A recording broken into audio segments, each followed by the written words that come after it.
announce my candidacy. 23 सितंबर 2019 को America में howdy Modi के मंच पर राष्ट्रपति डोनाल्ड ट्रंप ने भारतीय समुदाय का दिल जीत लिया था। मंच प्रधानमंत्री नरेंद्र मोदी का था। मोदी के निमंत्रण में आए राष्ट्रपति ट्रंप ने इस मंच से अमेरिका में भारतीयों की भूमिका की दिल खोलकर तारीफ की थी। One of America's greatest, most devoted and most loyal friends, Prime Minister Modi of India. Thank you. और अब उनके सामने खड़े डेमोक्रेटिक पार्टी के उम्मीदवार जो बिडेन ने सेनेटर कमला हैरिस को उपराष्ट्रपति पद का उम्मीदवार बनाकर भारतीय अमेरिकन वोटरों को रिझाने का बड़ा दांव खेल दिया। जो बिडेन ने अपने ट्वीट में लिखा, मुझे ये घोषणा करते हुए काफी गर्व हो रहा है कि मैंने अपने साथ चलने वाले साथी के रूप में कमला हैरिस जैसी बहादुर योद्धा और देश की सबसे बेहतरीन नौकरशाहों में से एक को चुना है।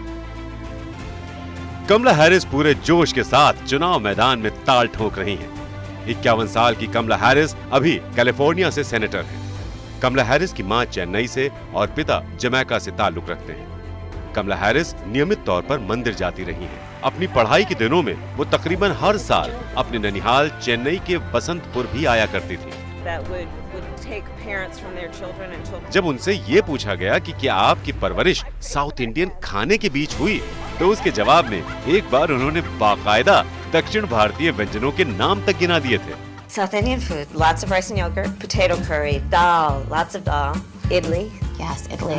नवंबर 2018 में YouTube पर अपलोड हुए इस कुकरी शो में जब मशहूर शेफ मिंडी कैलिंग ने उनसे पूछा, क्या आप खुद को भारतीय मानती हैं, तो उन्होंने पूरे जोश से इस बात को माना था। You are Indian. Yes. Okay, and I don't know that everybody knows that, but I find that wherever I go and I see Indian people at the supermarket, on the street, everyone's like, you know, Kamala Harris is Indian, right? It's like the thing we're so excited about to have you running for president. Yeah. So we're both Indian, Yes. but actually we're both South Indian. Yes. You look like the entire one half of my family.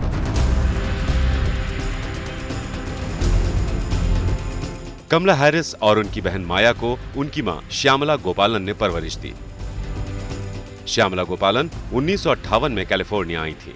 वो एक cancer researcher और नागरिक अधिकारों की वकालत करने वाली activist थी।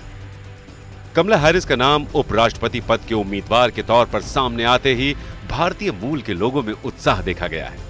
भारत में उनके रिश्तेदारों की खुशी का ठिकाना नहीं है। Shyamala was a great classical singer. She won the President's Award for Carnatic music before she left India. She used to sing in Indian functions in stage. She used to take them there. So both the daughters had grown up with a very strong cultural influence of the Black American community and the Indian community. परिवार खुश है, अमेरिकी भारतीयों में उत्साह है। हालांकि कमला Harris के उपराष्ट्रपति पद के उम्मीदवार के तौर पर हुए चयन पर अमेरिका के राष्ट्रपति डोनाल्ड ट्रंप ने चुटकी ली है। उनका कहना है कि वो बिडेन के इस चयन से हैरत में है। ट्रंप ने ट्वीट किया, मैं किसी भी चीज से इतना ज्यादा हैरान नहीं हुआ क्योंकि कमला हैरिस का प्रदर्शन बहुत खराब रहा था। बहरहाल कमला हैरिस के भारतीय कनेक्शन पर तो कोई शक नहीं है, मगर उनका ये पैदाइशी कनेक्शन इस साल नवंबर में होने वाले चुनावों में उनको अमेरिका के भारतीयों से कितना कनेक्ट कर पाएगा, ये देखना दिलचस्प होगा।